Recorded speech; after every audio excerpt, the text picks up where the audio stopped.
Some viewers may find the following video disturbing. Viewer discretion is advised. Welcome everyone. Today we're going to be talking about the Ural Mountain Mystery Part 2. Today we're going to be talking about the Dyatlov Pass incident.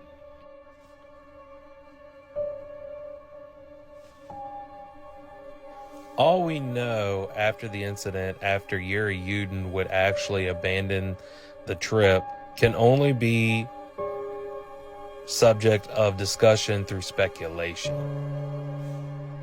Aside from speculation, the only thing we would have as evidence would be the various diaries and photographs that the group would take while on the trip. The group would actually begin their hiking trip on January 31st, 1959, and they would actually begin hiking up an area of the hill and would make a pit stop at an highland wooded area. And at this wooded area, they would actually go into a cabin and actually cache up some supplies and equipment that they planned on using on the way back. The group would actually begin hiking the next following day and had planned to hike at least to the opposite side of the mountain. But unfortunately, the group's luck would take a turn for the worse as they would get caught into a storm. And the storm would be so severe that it would greatly obscure their vision. And instead of proceeding down the route that they had originally planned, they would actually deviate towards west. The actual place of the mountain that they would actually end up at would be the mountain by the name of Kolyat Sakal.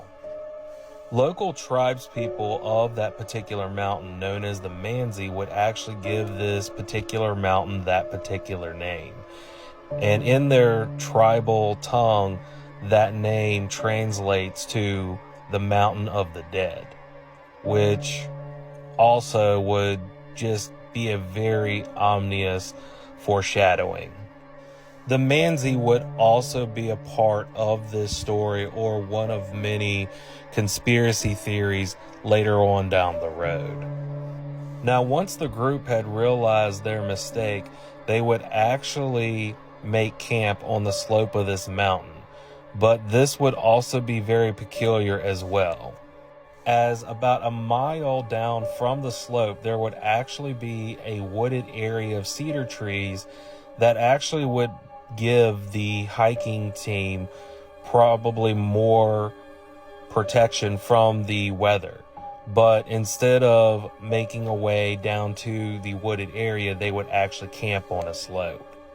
Yuri Yudin would later speculate two theories: that either A, Igor Dyatlov had probably wanted to practice camping on a slope, or B, did not want to track back down to the wooded area and lose the ground that they had.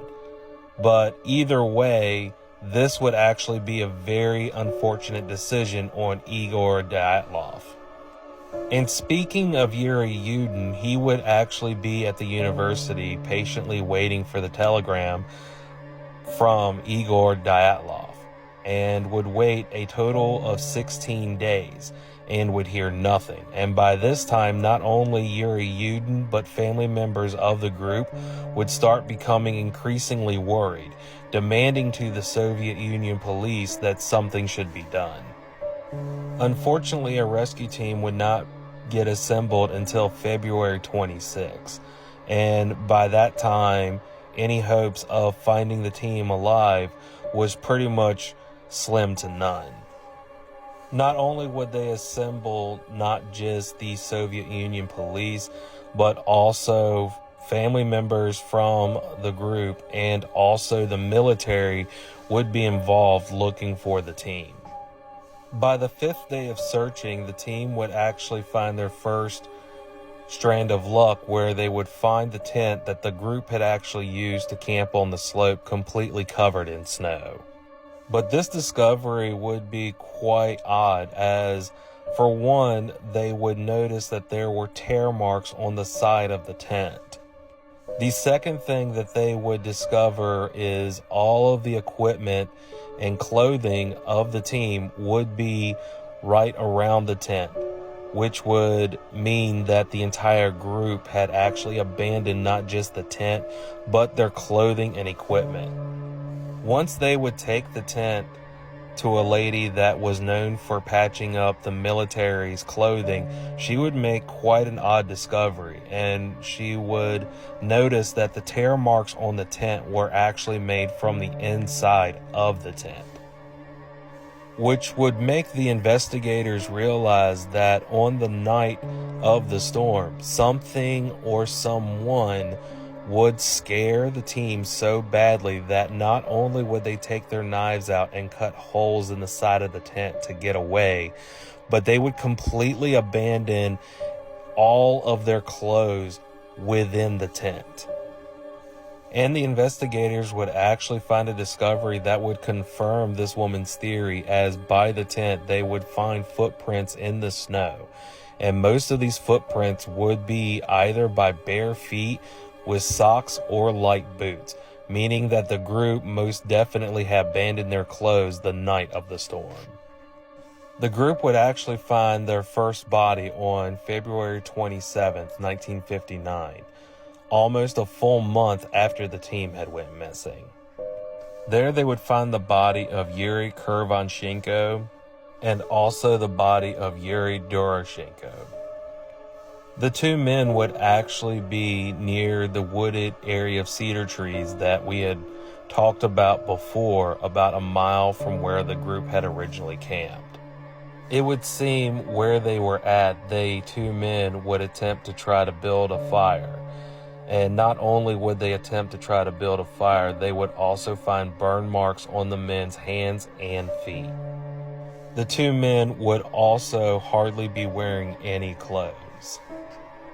The group would also find bits and parts of flesh on one of the cedar trees, meaning that the two men, after running out of the tent, would try to scramble up one of the trees. Doroshenko would not only have burn marks on his head, but he would have extreme physical trauma on his chest. Investigators would say the trauma was so severe it would be the same as if he was hit by a vehicle.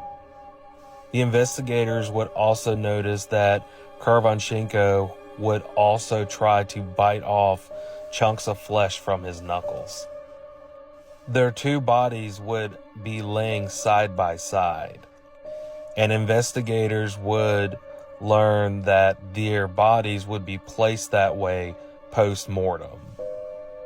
Even after all of this evidence they had learned from their deaths, the determination of their deaths would be hypothermia. The next bodies would be found on the same day, and those would be the bodies of Zerneda Kamagora and the body of Igor Dyatlov. Their bodies would be found a few kilometers from where they found the bodies of Kurvanchenko and Doroshenko. It is speculated that Igor and Zerneda were trying to make their way back from the wooded area of cedar trees back to the tent that they had abandoned.